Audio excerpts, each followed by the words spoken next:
Karen Adediran est une écrivaine passionnée par l'histoire africaine et la promotion des valeurs africaines à travers la connaissance de nos icônes historiques. Dans sa collection de livres jeunesse, intitulée Les icônes de Kimia, elle met en lumière les personnages historiques africains qui ont laissé une empreinte indélébile dans l'histoire de l'Afrique et du monde entier. Aujourd'hui, sur le plateau d'African Woman 2.0, Karen nous parle de l'importance de la transmission de nos valeurs africaines aux générations futures. African woman, African, African woman 2.0. African woman, African, African woman 2.0. Karen Adediran Nganda est d'origine capverdienne et yoruba. C'est au Sénégal où elle est née qu'elle a obtenu son baccalauréat avant de poursuivre ses études supérieures en communication politique. Formée au droit international humanitaire, aux enjeux liés à la sécurité internationale et alimentaire et à la gestion des projets internationaux, elle décide de s'engager dans la promotion d'une Afrique positive. Elle est l'auteure de Les icônes de Kimia, un livre jeunesse qui fait découvrir aux tout petits les personnalités qui ont marqué l'histoire de l'Afrique. Avec ses mots d'enfant et les illustrations, Karen a su trouver la formule parfaite pour permettre aux enfants de mieux comprendre et s'intéresser à leurs histoires africaines. Bonjour Karen. Bonjour Aïssata. Un plaisir de te recevoir aujourd'hui sur le plateau d'African Woman 2.0. Le plaisir est partagé. Alors Karen, dis-nous un peu, tu es auteure de Les icônes de Kimia. Hein? Dis-nous un peu, qu'est-ce que c'est Les icônes de Kimia? Ce livre que tu as écrit pour la jeunesse. Alors les icônes de Kimia, c'est une collection de livres jeunesse qui compte l'histoire de l'Afrique à travers des icônes cultes. Donc le premier volet, le tome 1, Les icônes de Kimia, c'est une rétrospective de la période impériale à la période contemporaine. Et le tome 2, c'est un focus sur les empires et les royaumes d'Afrique. D'accord. Le petit plus, en fait, c'est que c'est un livre-jeu 2 en 1. Ce que j'ai vraiment essayé de faire, si vous voulez, c'est de créer... c'est de permettre aux enfants de pouvoir réfléchir. Donc, à travers chaque icône, il y a une notion qui est présentée. Donc, avec Thomas Sankara, ce sera l'intégrité. Donc, on va apprendre aux enfants ce qu'est l'intégrité. Super. Avec Frantz Fanon, ce sera le colorisme. Avec Patrice Lumumba, ce sera le colonialisme. Avec Soundiata Keita, ce sera la charte de Menden. Et à la fin de chaque chapitre, il y a une question qui est posée aux enfants pour leur permettre d'aller plus loin. Et à la fin du livre, maintenant, il y a encore un quiz qui vient agrémenter tout ça pour que vraiment les enfants puissent se poser des questions et aller plus loin dans leur réflexion. Oui, absolument. Non, mais c'est très bien parce qu'en fait, effectivement, c'est pour apprendre les valeurs. Alors, les valeurs, justement, aux plus jeunes, nos valeurs africaines, parce qu'avec la colonisation et tout ça, parfois, on nous a un peu fait croire que nous, on n'avait pas d'histoire, on n'avait pas d'identité, on n'avait pas de valeurs, et que toutes les valeurs étaient les valeurs républicaines des autres, en fait. Et aujourd'hui, on réalise qu'en fait, bon, nous avons, enfin, c'est pas aujourd'hui seulement, hein, mais bon, enfin, ce que je veux dire, c'est que de plus en plus maintenant, on est en train d'essayer de reparler en fait un peu de nos valeurs et tout ça. Mais qu'est-ce qui t'a poussé à écrire ce livre pour les jeunes, ces livres plutôt pour les jeunes? En fait, ce qui m'a poussée à écrire ces livres, c'est qu'à la base, je tenais une page sur Instagram anonyme où je partageais toutes mes lectures sur l'histoire de l'Afrique. Et en fait, j'ai réalisé qu'il y avait un vrai engouement autour du partage de simples auteurs, hein, comme Amadou Hampâté-Bâ, Frantz Fanon, Cheikh Anta Diop et d'autres. Et je me suis dit, mais en fait, je ne comprends pas qu'il y ait une multitude de personnes qui soient si intéressées par ça, c'est qu'il y a un problème. Et donc, du coup, étant donné que ma quête de recherche, j'ai toujours aimé lire, mais j'ai davantage lu sur l'histoire de l'Afrique quand je suis arrivée en France, parce que j'ai été confrontée à des questions auxquelles je n'étais pas confrontée avant. Et c'est à partir de là que je me suis dit, si je me pose toutes ces questions, il faut que je fasse des recherches, et ce serait bien que je les partage, donc que je partage mes lectures. Donc j'ai commencé à partager mes lectures, il y a eu un engouement, 10 000, 20 000, 30 000, 40 000 personnes, une page anonyme, je me suis dit, eh ben dis donc. Et en fait, les commentaires qui revenaient souvent, c'était cette frustration des Africains ou des Afro-descendants qui disaient « Mais en fait, tout ça existe, mais comment ça se fait qu'on ne soit pas au courant de ça parce que ça existe ?» Et je dis souvent, en fait, je n'ai rien inventé, c'est juste que peut-être que nos systèmes scolaires aussi devraient pousser davantage l'apprentissage de ces figures-là. Et je me suis dit que pour aller plus loin, parce qu'en toute honnêteté, j'aime bien le dire, mais je pense que nous, notre génération, voilà, on est là, on va faire avec, mais c'est fini en fait. Il faut que les jeunes générations puissent s'imprégner de ça le plus tôt possible pour éviter de grandir avec certaines frustrations, pour éviter de grandir avec des ressentiments qui sont inutiles, parce que s'ils ont cette connaissance tôt, ils pourront la transformer en quelque chose de positif.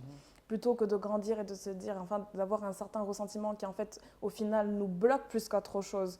Donc, j'ai décidé de matérialiser ça par l'écriture, en reprenant tout simplement des livres, dont les ouvrages de l'UNESCO qui existent sur l'histoire de l'Afrique précoloniale jusqu'à la période contemporaine, et de condenser le tout en créant un personnage fictif pour que le lecteur puisse s'attacher à un personnage fictif, sachant que dans la littérature jeunesse, il y a un vrai manque au niveau de la représentation des enfants noirs positive, authentique.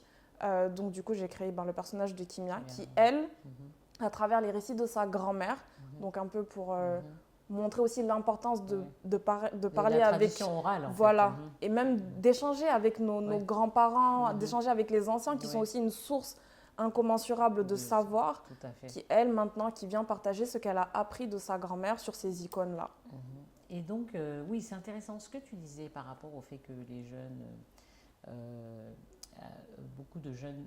Bon, c'est pas pour dire que quand on va à l'école, on n'apprend rien sur l'Afrique.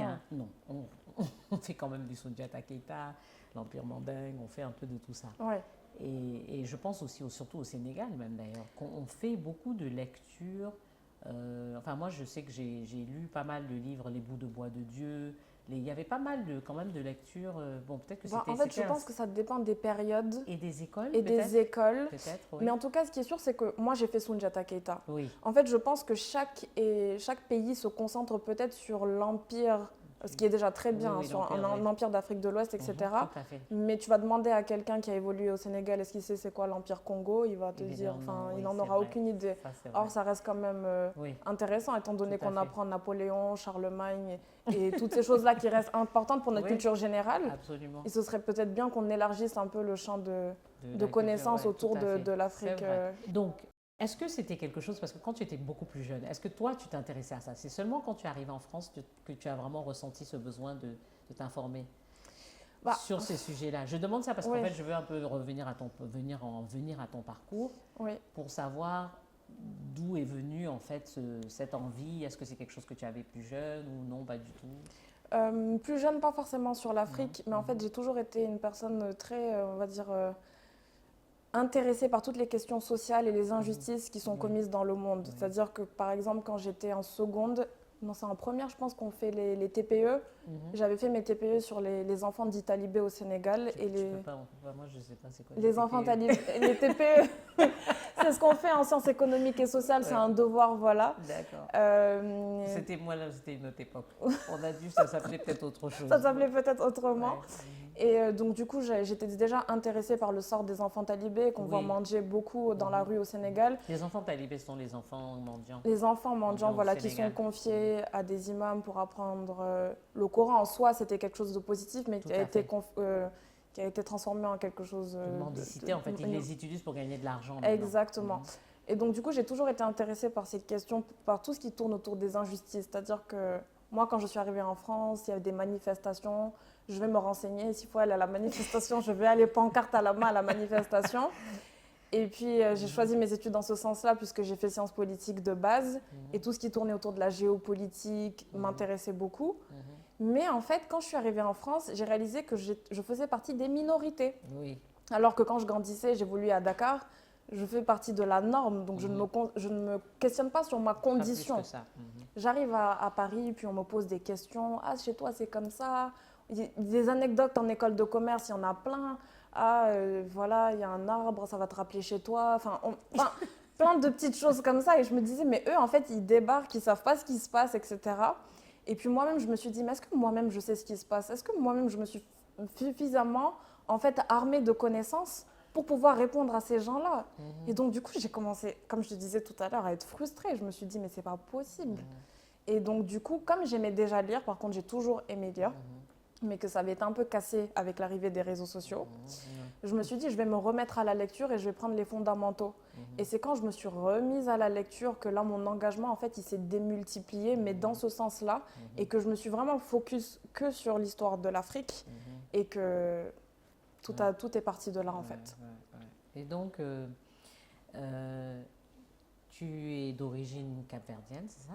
Oui, Et Yoruba? et Yoruba, c'est ça. Yoruba qui viennent, moi je vais te montrer que je connais un peu, ils viennent du Bénin, du Nigeria, il y en a Nigeria. aussi au Nigeria, c'est Oui, ça? c'est ça, exactement. Je maîtrise un peu. Oyo.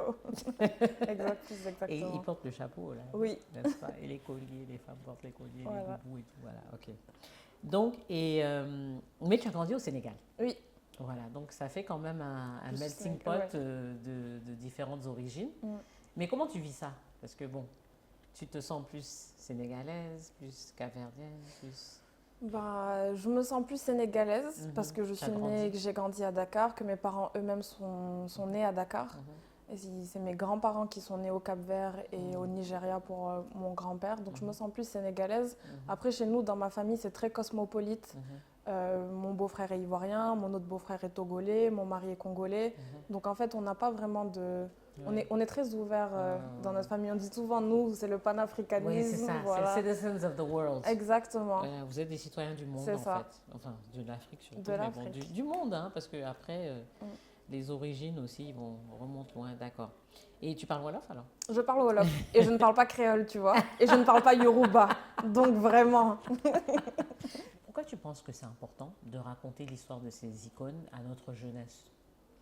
Alors, je pense que c'est important, d'une part parce qu'on a tendance à glorifier les figures qui se sont battues pour la dignité du continent africain. Oui, tout à fait. Donc il y a des personnes qui ont fait des choses formidables, mais il y a aussi des choses qu'elles auraient pu... Enfin, je ne veux pas paraître condescendante en disant Oui, ça, bien ce que sûr. je veux dire, c'est qu'il y a toujours du bon à en tirer et il y a aussi du mauvais à en tirer. Et de manière générale, quand on parle de l'histoire de l'Afrique, on a tendance, surtout dans cette mouvance actuelle, à n'en dire que des choses positives. Absolument, oui. Il y a eu énormément de choses positives, mais il y a énormément de choses qu'on devrait apprendre, il y a énormément de leçons qu'on devrait en tirer Oui. pour justement faire mieux. Et je Donne-moi pense un que exemple, par exemple. je vais donner l'exemple de Mensa Moussa, qui était donc l'homme le plus riche d'Afrique. Et il y a eu beaucoup de personnes qui m'ont dit « Mais pourquoi tu parles de lui? Parce qu'il a dilapidé tout l'or de l'Empire, etc. Quand il a quitté l'Empire, il n'y avait plus d'or, c'est un traître, etc. » En dehors d'autres choses qu'il a pu faire. Et je leur ai dit « Mais en fait, on ne va pas effacer des personnes de l'histoire sous prétexte qu'ils ont fait de mauvaises choses. Oui. Parce que si on commence à s'attarder sur toutes les mauvaises choses que les personnes ont faites, on ne va plus parler de personnes. Justement, il est bon d'enseigner l'histoire de Mensa Moussa aux enfants pour justement leur faire prendre conscience que des notions, parce qu'avec Mansa Moussa, on va parler de l'ostentation. Pourquoi ce n'est pas forcément bon de toujours tout montrer? Oui, tout à Pourquoi fait. est-ce qu'il est bien de préserver ce qui est nôtre? Et donc, du coup, avec les différentes icônes, on parle de ces différents aspects-là. Et je pense que c'est important que les enfants puissent apprendre non seulement ces notions-là, mais puissent en tirer des leçons et des contre-leçons. C'est comme le panafricanisme. C'était à la base une idée qui était révolutionnaire et qui était magnifique, mais il y a aussi des mauvaises choses à en tirer qui ont fait qu'elle n'a pas pu aboutir pour X Tout ou à Y fait. raison, qu'elle soit interne ou exogène. Il faut pouvoir comprendre l'histoire dans sa globalité pour pouvoir mieux faire aujourd'hui, tout simplement, pour pouvoir avancer en fait. Et tu as parlé de pourquoi c'est bon pour la jeunesse, mais il y a aussi ce côté de représentation. Oui. Je pense qu'il est bon aussi de voir que nous aussi, nous avons eu, et bon, et pas que les gens ne le savent pas, mais je pense qu'il y a beaucoup de gens qui ignorent certaines de ces icônes, justement. Ils en connaissent certaines, mais ne connaissent pas d'autres. Donc je pense que c'est bien d'avoir pris une panoplie de différentes régions d'Afrique pour pouvoir vraiment montrer, tu vois, qu'on a été dans toute l'Afrique, pas seulement au Sénégal ou au Mali ou en Égypte ou voilà. De montrer, parce qu'aujourd'hui aussi, le pouvoir de la représentation est important. Et Tout à je fait. voudrais que tu en parles un peu, justement. Je voudrais juste revenir sur quelque chose quand tu dis on en connaît certains. D'ailleurs, je me suis questionnée sur ça parce que souvent on sait Thomas Sankara, il Oui, s'est bien battu sûr. pour la libération, on connaît Lumumba, etc. Mais est-ce qu'on Absolument. connaît vraisemblablement leur histoire. Est-ce qu'on sait que par exemple Thomas Sankara, il avait imposé une journée où c'était les hommes qui devaient aller au marché pour qu'ils puissent comprendre la difficulté de la gestion d'une maison pour une femme? Est-ce qu'on sait qu'il a été précurseur dans les domaines de l'écologie? Est-ce qu'on connaît le discours de Patrice Lumumba qu'il a écrit à sa femme? Donc en soi on connaît, mais on connaît de manière très superficielle. Donc c'est important de pouvoir rentrer dans le détail encore plus pour s'imprégner de leur combat. Et puis la représentation, c'est important parce qu'aujourd'hui, les enfants ont besoin de s'identifier à des figures pour pouvoir évoluer. Et en général, dans la sphère africaine, dans la sphère afrodescendante, dans la diaspora, on a tendance à s'identifier beaucoup aux Afro-Américains. Oui, tout à fait. C'est c'est très bien aussi. Les plus populaires. Voilà, c'est ceux qui sont les plus populaires, mais en réalité, leur réalité est très éloignée des nôtres. Et en fait, on n'a pas besoin tout le temps d'avoir des modèles qui sont juste afro-américains, parce qu'on en a aussi en Afrique. Et là, on parle de personnes qui ont évolué de la période impériale à la période contemporaine, mais on a aussi d'autres icônes contemporaines dont je vais aussi parler dans les prochains livres, des médecins, des scientifiques, ou toutes ces figures-là qui sont importantes pour un enfant de dire elle a réussi à le faire, alors moi aussi je peux réussir à le faire. Non, mais je sais aussi que tu travailles beaucoup socialement auprès de la communauté, différentes communautés. Dis-nous en quoi consiste ce travail justement. Alors l'idée en fait c'est de pouvoir rendre le livre moins élitiste et à la portée des populations rurales. Donc ce qu'on fait depuis à peu près 2 ans, c'est que moi je collabore avec la fondation Ozali de l'artiste Hiro. Je suis l'ambassadrice du volet éducation et culture. Et en fait, on va dans des zones rurales et on fait des dons de livres, on fait des ateliers avec les enfants. Par exemple, au Sénégal, l'année dernière, on a fait des ateliers dans des écoles en milieu défavorisé où les enfants qui ne comprennent pas le français, le livre a pu être traduit en Wolof avec eux. On a pu faire des ateliers. Là, on en a fait aussi également à Abidjan avec des associations locales. Et puis, on prévoit de le faire aussi notamment à Kinshasa. Enfin, l'idée, c'est vraiment de pouvoir diffuser le livre à toutes les échelles sociales. Ça va bien avec le fait d'éduquer aussi, en fait, c'est ça, parce qu'il faut le faire sur le terrain aussi, c'est important. Exactement, à tous les niveaux. Et ben, même en France, hein, le livre, au niveau de la diaspora… Mais j'imagine qu'il doit super bien marcher. Oui, ça fonctionne. Même.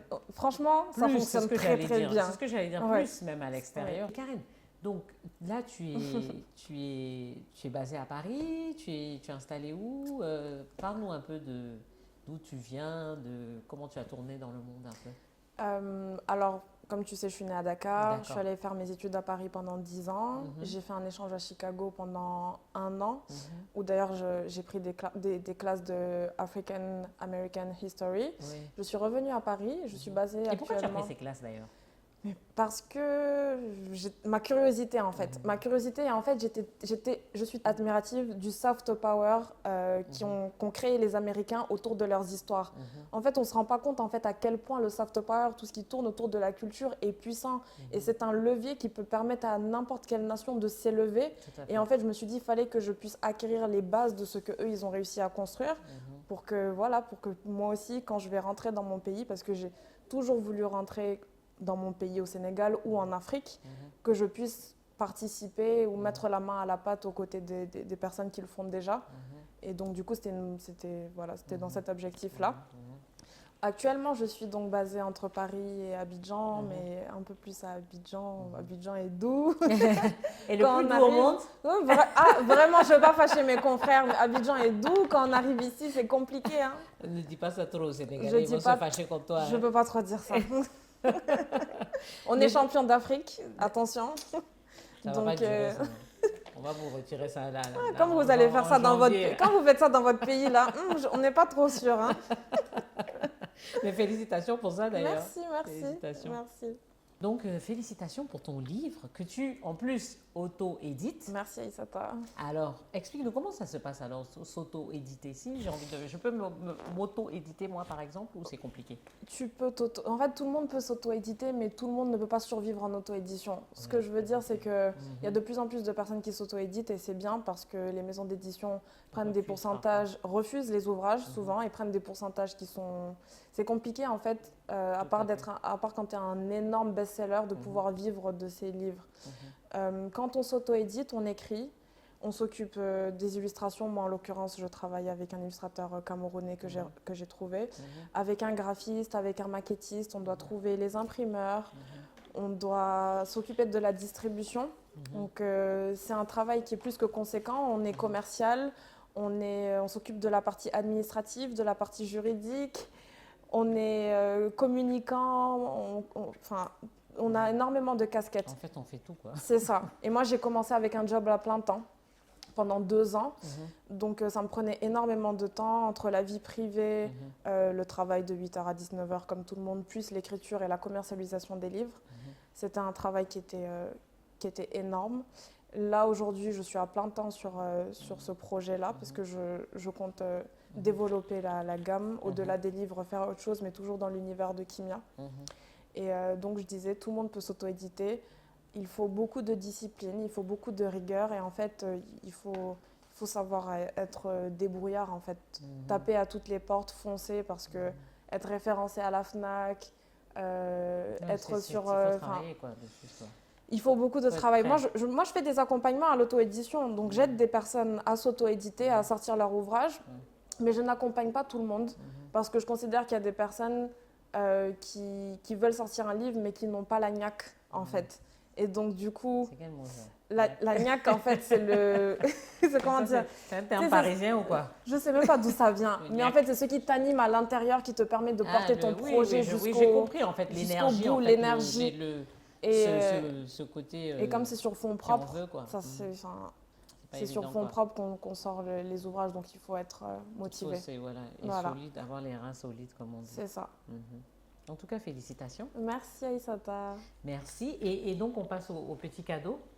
Alors, le petit cadeau, Oh. je t'explique, c'est quoi le petit cadeau? D'accord. Le petit cadeau, on fait toujours la promotion d'entrepreneurs, en fait, avec lesquels on travaille pour montrer qu'en Afrique, on fait des belles choses. En fait, c'est un peu dans le sens de ce que tu fais. Oh là C'est là. pour montrer qu'il y a des superbes entrepreneurs aussi. Et ça, c'est Caris Body Secret. D'accord. C'est une jeune dame elle fait des produits localement. Donc, tu vois, ça, c'est la carte de la Côte d'Ivoire. Hein. C'est du miel, en fait. Ouah, j'aime En forme beaucoup. Et puis, il y a des thés, en fait, aussi, qu'elle fait, Ah, qui sont très bons. super. Tu sais, avec nos Parce que produits Caris- africains, le kenkeliba C'est vrai. et tout ça. Parce que Caris Body, je connais le Oui. karité Oui, que j'utilise d'ailleurs. absolument. Mais Et il en est vrai, génial. Moi, j'aime, en fait, parce que j'aime beaucoup le thé. Donc, Ah, j'ai c'est pris super, moi c'est un aussi. thé, voilà, kenkeliba. Et puis, bon, elle fait aussi son miel. Tu vois que tu découvres autre chose. Super, maintenant. merci beaucoup. Voilà, tu vois. Ah, Donc, c'est j'adore. Donc, il y a Le son packaging, miel. il Ouais, est top. il est bien aussi, hein. Vraiment. Alors, et ça, c'est une autre jeune dame qui fait des encens, mais liquides, Ouh là donc là. que tu peux spray Génial. pour le corps et pour l'espace. C'est Luxurious Encens. C'est une jeune dame, hein. Tout ça, ce sont des jeunes femmes qui Vraiment, qui les créent, femmes. voilà. Les femmes, qu'est-ce qu'on ferait sans elles, hein? Je dis ça, je dis rien. Donc voilà, qui créent. Voilà. Merci Et ça sent beaucoup. bon, hein, tu peux sentir. Ça sent très très bon. Ah oui. Ça sent très bon. Moi, j'aime beaucoup, je Ah, j'aime consomme. beaucoup aussi. Ah, Parce en que- plus, j'aime bien l'encens. Oui, en tout fait, ce qui. c'est ça. Et c'est bien parce que ça change un peu, tu sais, au moins, tu n'as pas besoin de faire brûler, Oui. tu n'as pas besoin de faire, tu peux juste Tu spray juste et va- ça sent vaporises. super, tu Mm. vaporises. Et finalement, des bijoux de Colo Wow. Accessoires. Mais dis donc, Voilà. tout ça. C'est une jeune dame qui fait des bijoux. Et je vois que tu aimes les bijoux comme moi. Mais vraiment, là, tu as bien choisi les senteurs, le thé, en plus, le quinquiliba, j'aime. Ah, c'est génial. Voilà, c'est pour, Elles sont magnifiques. Voilà. Voilà.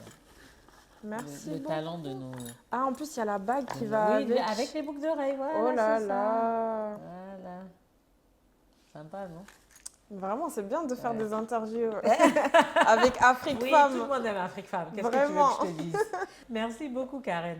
Merci à toi, Issata, c'était un plaisir. Merci. Merci à toutes et à toutes. À très bientôt pour la prochaine émission d'African Woman 2.0. Et avant de nous quitter, n'oubliez pas de vous abonner à la chaîne YouTube de Afrique Femme. Merci et à très bientôt.